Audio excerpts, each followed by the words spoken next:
Gabriel is a professor of modern biology, and he's discovered this recording that I think he really makes it his life's work. He's very passionate about it and believes that he can figure out this seemingly nearby parallel universe that seems to be smarter than the one that we exist in.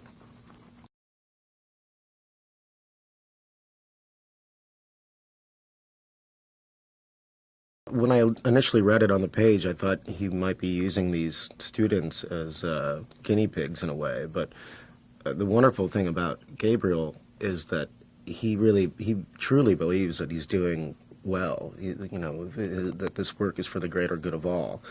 And those have always been my favorite villains,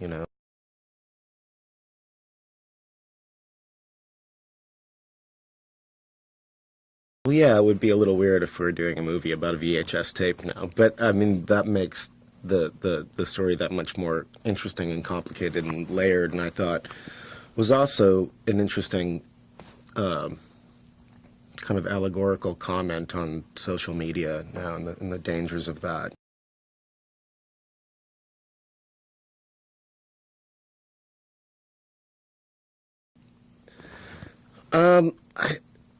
She's a wonderful little monster because I think she's not just a simple one-dimensional boogeyman. Like, we know her history, and if we had the same history, we'd be just as pissed off. We would want to make people suffer so that they understood her suffering, and that's scary to me because it's oddly relatable.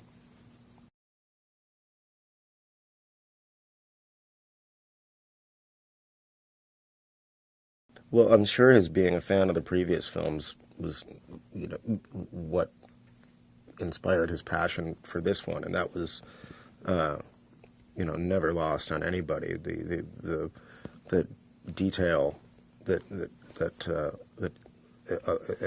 attention that he paid to every little thing. And it's shot beautifully. I mean, everything. It looks great. He's a true artist.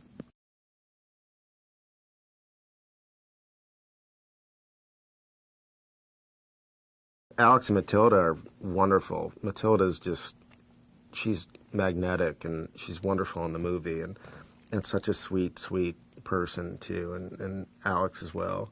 Yeah, they were a blast, and it was a hard shoot for them. They're in every scene practically, and they kept it light because I think they needed to.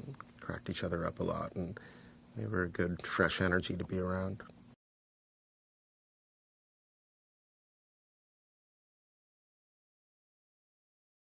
You have 7 days to live unless you make someone else witness to it. So that's what they call it, a tale, and that's what my character, Gabriel, feels he can, he set up this system so that no one is ever hurt from it. And we just kind of agree to have tales. And in the meantime, hope to gain a better understanding of what all of this is and how to escape it. Which seems to be, I mean, again, Gabriel he's not using these kids as guinea pigs. Like, he doesn't want anyone to get hurt. But that seems to be inevitable, even in his own case. So did you like that video? Well, stay with me as are some interesting facts from the Candyman movie. Virginia Madsen was really hypnotised for some scenes so she could portray her trance authentically. The Candyman, played by Tony Todd, had to put real D's into his mouth to film the movie's climax. Now, that's one committed actor. Keep up to date with all the latest releases by subscribing to our channel and checking the notification bell. See you next time.